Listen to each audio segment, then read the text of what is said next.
Welcome to Chamber Chat. I'm Judy Taylor, President of the Habersham County Chamber of Commerce. Thank you for joining us. My guests today are Darrell Chaney, former pro baseball player, the Member of the Month, and Jay Berkshire with Windstream.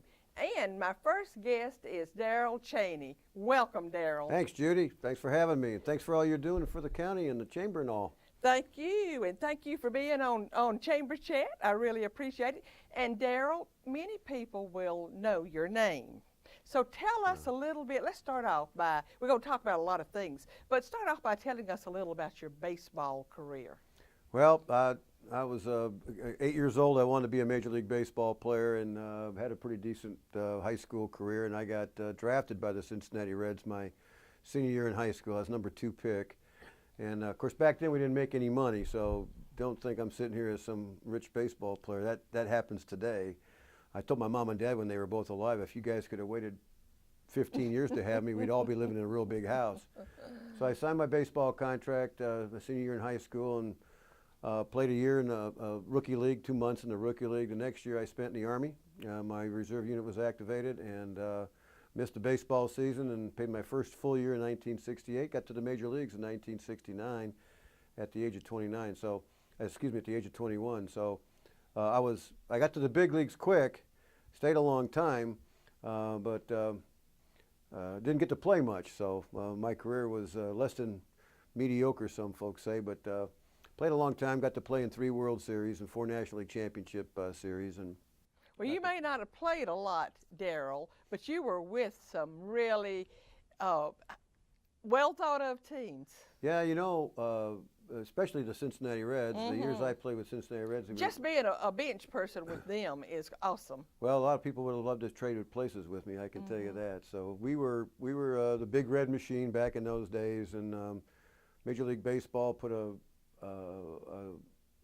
survey out saying what's the greatest team in the last 50 years, and the 1975 Reds was the one that won that survey. And what was the greatest World Series game ever played in the last 50 years, and the 6th game of the 75 series was voted the best World Series game ever played. So I was there for all that stuff. And just name a few of the people who were in Hall of Fame that you played with. Well, we got one that should be in the Hall of Fame. He's not, Pete Rose. And Johnny Bench, Joe Morgan, Tony Perez, they're all in the Hall of Fame. The manager, Sparky Anderson, he's in the Hall of Fame. But everybody on that team, that starting 8 players and some of the pitchers, are in the Cincinnati Reds Hall of Fame.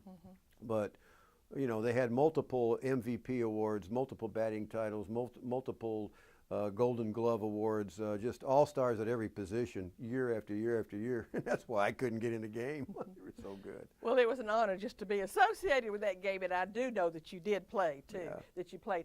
But what we hear about so many baseball players, Darrell, is that they have a hard time making the transition from being a star to natural, just everyday living once you're no longer playing baseball.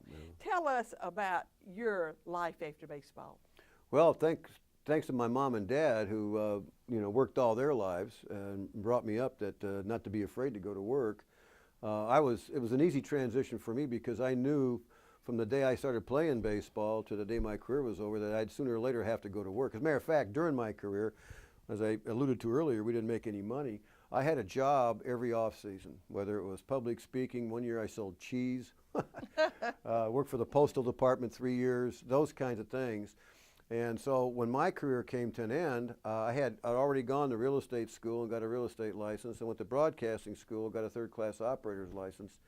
When my career ended, I was with the Braves, and Ted Turner had bought the ball club, and he called me up and asked me if I'd like to be on the broadcast team. So I transitioned to that for 2 years, got fired from that job, and I've been hired and fired more than most people, and then went to work in the real estate business. So I wasn't afraid to do what I had to do to make ends meet for the family, pay the mortgage, and put the kid through college and all. So, you know, if I had to do that whole thing all over again from the time I signed my baseball contract until I'm sitting right here, I'd do it all again, even if I knew what was going to happen. Absolutely, I'm sure you would. And another thing that has come out of your baseball career, Darryl, is that book that you're holding right there. That's not that old. I don't know exactly when you did write that book, but tell our audience about that. Well, welcome to the big leagues. Yeah, thank you. Ernie Banks, my boyhood idol, when I got to play against him in the major leagues, shook my hand at first base and said, "Welcome to the big leagues." It's been a long way from your home in Hammond, Indiana, isn't it? So I met a Presbyterian minister a long time ago named Dan Hettinger. He actually is the author of the book. I wrote the intro to it and the stories of sorts. But it's that's your picture on the front, is it not? That's my picture on the front. It's Welcome to the Big Leagues, Every Man's Journey to Significance, a Darryl Chaney story, written by Dan Hettinger, a pastor. And the gist of the whole book is that your life matters.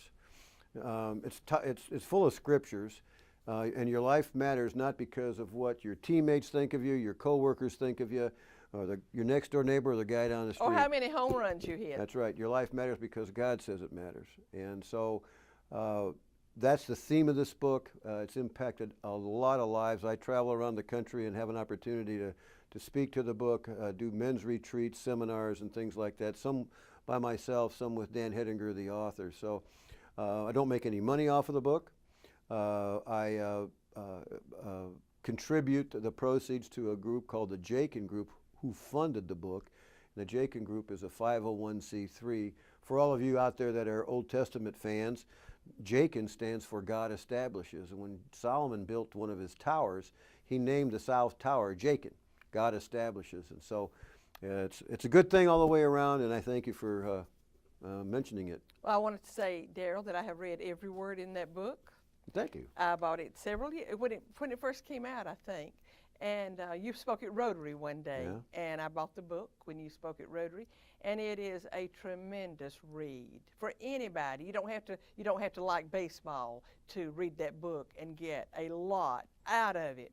And also, that book seems to be kind of like the basis of a lot of your speeches. I do know that you're available for speeches at meetings and conferences and these kinds of things, and you give, I would say, motivational and inspirational speeches. Is that right? That's correct. That's what I try to do. I kind of stay away from the lumberjack convention type of talks anymore. I want to have an impact. I want to be significant in the lives of other people. I want to have an impact on their lives. This book has allowed me to do that.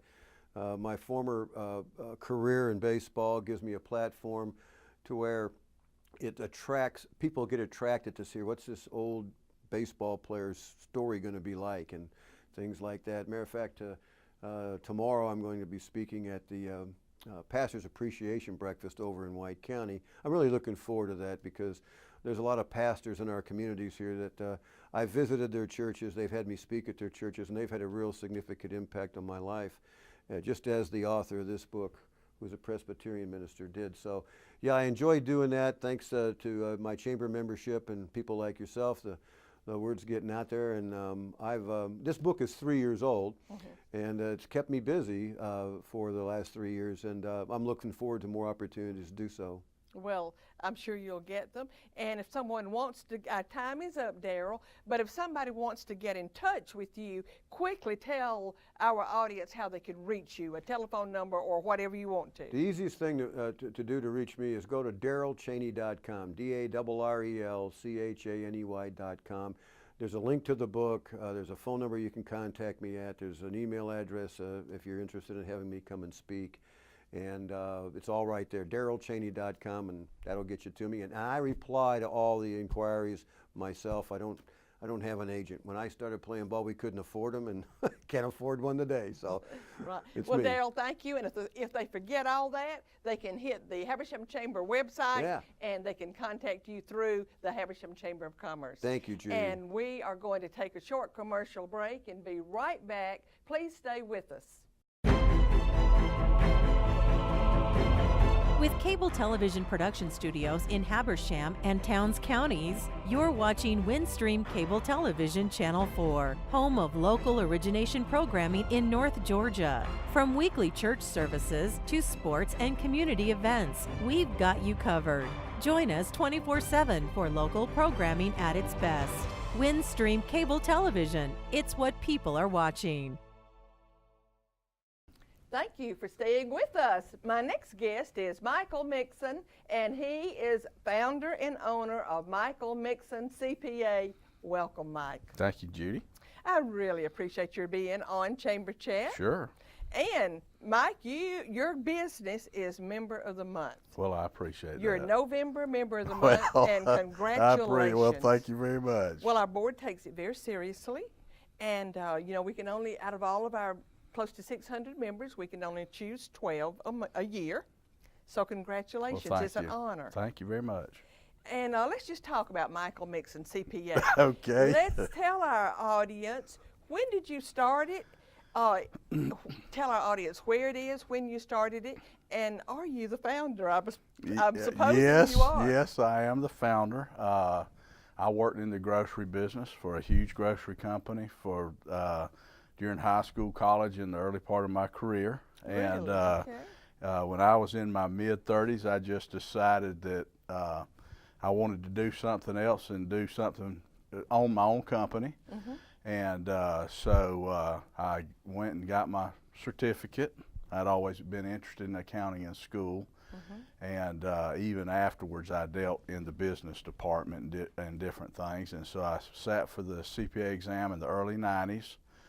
Passed the exam and moved to Clarksville in 1996, and I did found Michael Mixon's CPA right by myself. Well, we are happy Sure. that you did. So you've been in Clarksville since 1996? Correct. Well, we're glad you're still here. Well, thank you. You add a lot to this community, and we do appreciate it. Now, Mike, I know you are a CPA, but what other services does your business provide? We know, what are your major services? Well, most people, when they think of a certified public accountant, either think of tax preparation or auditing services, right. And of course we do those. Mm-hmm. We do bookkeeping, and we do payroll services, and of course we consult with people about different areas of any type of taxes that are going on, and then bigger companies that have to have audits, annual audits and reviews.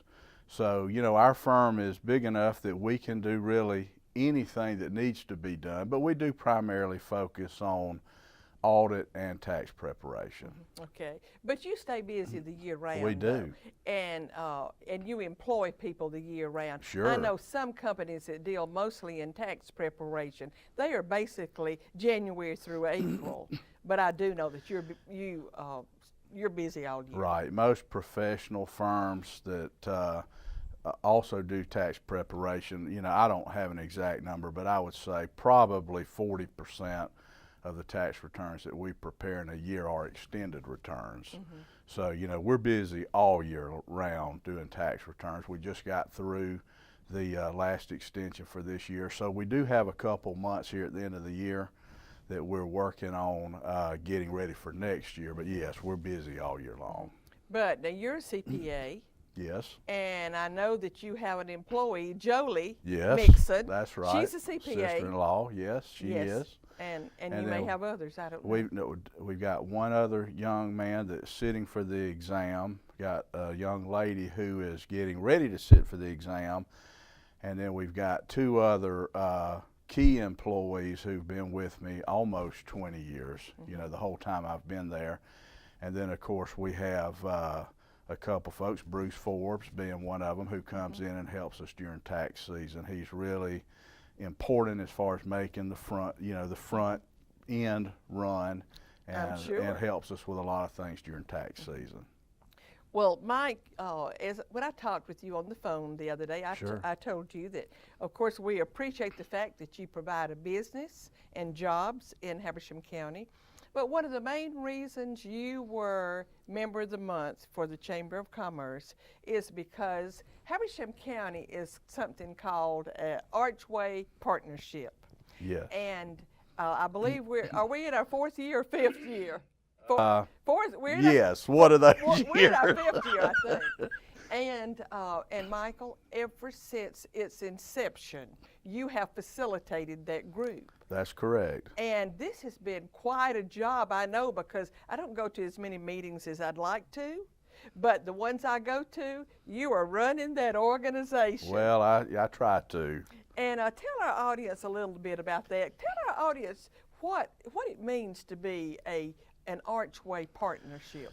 Well, of course, to have an Archway of course, partnership. being a member and being selected by the University of Georgia to be a member of Archway, of the Archway Partnership, is really a feather in our cap. It is. And what it allows us to do is it kind of gives us the ability to plug into all of the resources at the University of Georgia. And those really are areas that our community defines and selects as the areas that we want to address.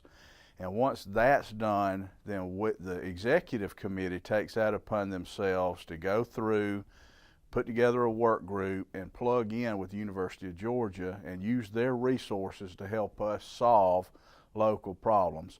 I think one of the things with Archway that people initially we had to really explain to people is that Archway doesn't really do anything. Archway helps other people do things, so that if you got a problem and had a problem that was a priority to the group that needed to be addressed and selected to address, then through Archway we could plug into the University of Georgia, whether it was childhood obesity, whether it was, we talked about different projects through SPLOST at one time. Absolutely, yes. We talked about the water system. We've talked about EDC. Branding Habersham County. Branding Habersham County, the website, the logo. So over the 3 or 4 years, I don't know how many projects we've done. We've done I know they individual helped with the industrial park. We've done individual projects for cities, like in Clarksville we did Mary Street. In Cornelia we've done a lot of the gateway signage. In Demarest we did some work on the park. Baldwin we've done the same thing. So there's been a lot of projects that we've covered, and we are winding down. This is our last year. Which will be what they call graduated from Archway come June. And that'll be a feather in our cap. We'll always be a member of the Archway Partnership, but another community will get the opportunity to kind of step in where we've left and start their own Archway project. And Mike, the main thing is that when we take these projects to the University of Georgia, we do not have to pay for them. No. Now, there is a fee for keeping Archway in the county. Correct. But the projects themselves are not we're not charged. No, if you looked at return on investment, if you looked at what we've gotten for what we've spent, it's been a significantly higher return than what we paid for. Oh, indeed. I remember that they did some plans for the industrial park. Sure. And those plans, the price tag on those plans were, if we had to pay for them, was like what we paid for 1 year or something. Yeah, absolutely. It was worth so much. Mike, I can't believe it, but our time is up. Well. But thank you so much for being on Chamber Chat. Thank you for having a business in Habersham County. We appreciate it, and for all you do for this community. Thank you, Judy. And we do appreciate it. We're going to take another short commercial break, and we will be right back, so please stay with us. Now you can watch movies, sports, news, and more on all of your internet-ready devices. Windstream cable customers can view up to 50+ channels on their laptops, smartphones, and tablets with Watch TV Everywhere. It's easy. And for Windstream cable customers, it's free. Visit WatchTVEverywhere.com to register. Then the programs you enjoy are just a click away on your favorite devices. Watch TV Everywhere. Another way Windstream says, thank you for being our customer. Thank you for staying with us. And my last guest today is Jay Berkshire, and he is with Windstream. Welcome, Jay. Thank you, Judy. I appreciate you having me today. You're at home. Yes, I am. Oh, Jay, you are president of operations in Georgia Yes, ma'am. for Windstream. Yes, ma'am, that's correct. And that's a very big and impressive sounding title. Don't let it impress you. Oh, goodness. But thank you for being on Chamber Chat. We really appreciate it. So tell our listening audience a little about yourself and your professional background. Well, I just moved to Clarksville recently with my family back in May, June time period. We made this our home. My office is located over in Baldwin, where we have a call center. And I've been with Windstream, which started, I was with Alltel when I started back in 2000 in outside plant engineering, and then worked my way through the ranks of different things in engineering, whether it's electronics or transport. And then up until 2014, I was became the outside plant director for 7 states in the Southeast region, and then was promoted into this position earlier this year. Well, I have only known you for maybe a month or a little bit longer, but we're happy to have you in Habersham County. And now your title, as I just said, is President of Operations in Georgia. So tell our audience exactly what you're responsible for. Well, I have between 430 and 450 direct reports in the state of Georgia. These are the technicians that not only troubleshoot, but also install your service and keep the network running optimally. Now, that's not your total, Windstream's total number of employees. Those are your direct reports. Yes, ma'am. That report directly up to and through me. Yes, ma'am. I oversee about 430 to 450 employees that, as I said, they are the operations team. I'm very proud to serve them, by the way. I love my team. They're some incredibly gifted individuals. Well, when you supervise that many people, you've got a job on your hands and a challenge too. But what's the best part of your job? I love working with people. I love seeing the impact that we have for our customers when something goes wrong, and things inevitably go wrong daily, and we have a chance to go back and make things right, get it right, and help our customers through day-to-day interactions. I love that part of it. I love it when we can take a bad experience and turn around and make it a great experience. That just warms my heart. I appreciate just the opportunity to also serve in their communities and be a part of what goes on in the local communities, as we've talked about and we've been a part of already here in Habersham County. I'm just so blessed to live in a community where there's so much involvement, not just from the businesses, but the individuals that live here. And we love it. So I like both sides of my job, not just the operational side, but the people side of being able to interaction with our customers. Well, Jay, I must tell our audience that you moved here and you've jumped into the community and being a part of the community with both feet. Yes, ma'am. Because, as you know, the Chamber had it's actually our biggest fundraising event just not long ago. It was a Lake Russell 5K race and fun run. And you and several of your employees were there by 7:30 that morning, and you were among the last to leave. You volunteered all the time we needed you. Thank you for that very much. We appreciate having the opportunity to be a part of it. We know that that maybe the best part of your job is dealing with people, being a part of the community. You love that, and you do it so well. But what is your biggest challenge? Because a job of your kind comes with challenges. It does. There's an old saying, it's lonely at the top. Well, I appreciate the challenge. As bandwidth consumption has continued to grow over the past few years, and arguably it's every 18 months that it doubles what the consumption is for bandwidth and the need for bandwidth. With the introduction of tablets and wireless phones that are demanding more daily, the ability to keep up with demand is something we face daily, as any other carrier does. And just you look at the sheer volume of doubling in capacity every 18 months, that's a lot to keep up with. If the roads in Atlanta expanded that fast, we'd be in trouble because we can't put a new road in that fast. So, but as we continue to try to expand the network, make it more reliable, add content, add capacity, we're finding it, when you have so far to go, we're getting there pretty quick. And so I'm excited about what we're doing, what we have done, what we're going to do, because we're not done yet. There's a lot of things still in motion. So. Well, that sounds good. I know that our audience will be happy to hear that. And so that's what the things you've just talked about then or do you want to talk about some specific things that you're doing to meet the bandwidth? So some projects we have going on right now, which will actually impact Habersham County and most of North Georgia. I think there's 8 counties, in fact, that'll be impacted. But we're upgrading our cable TV platform, not just to add from analog. And this program is on cable TV. It is, yes, ma'am. And so part of that will be adding more digital capabilities, but also the ability to provide broadband over cable modem. And so we're excited about that. It'll impact about 67,000 customers, 67,000 homes that are passed today. So we're super excited about that and what that means for us in the future, not just in Habersham, but across North Georgia. Mm-hmm. Yeah. Well, Jay, what else? Our time just gets away.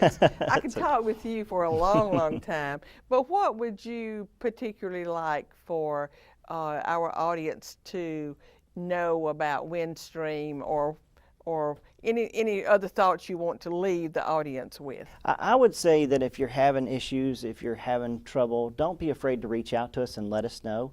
We have a call center here in Baldwin, just down the road, and that number is 706-894-1330. That's our rapid response team. They were established just before I came on board, and they're located in the same building with me. So incidents and issues that happen daily, they come to my attention, and I'm able to help remediate those as quickly as possible. We have an incredibly gifted team there. So I'm so proud to work with the people that I get to work with every day. There really are some incredibly gifted folks, and I'd say just give us a chance to resolve those issues.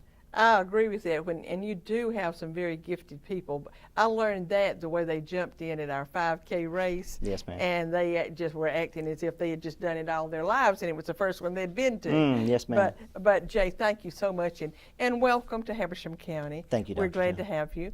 And I always end this program with a quote. And my quote today is inspired by you and technology and what we've been talking about. Great. It's a very short and simple quote, and it says, "Getting information off the internet is like taking a drink from a fire hydrant." And that is by Mitchell Kapor. And thank you for joining us, and I will see you next time.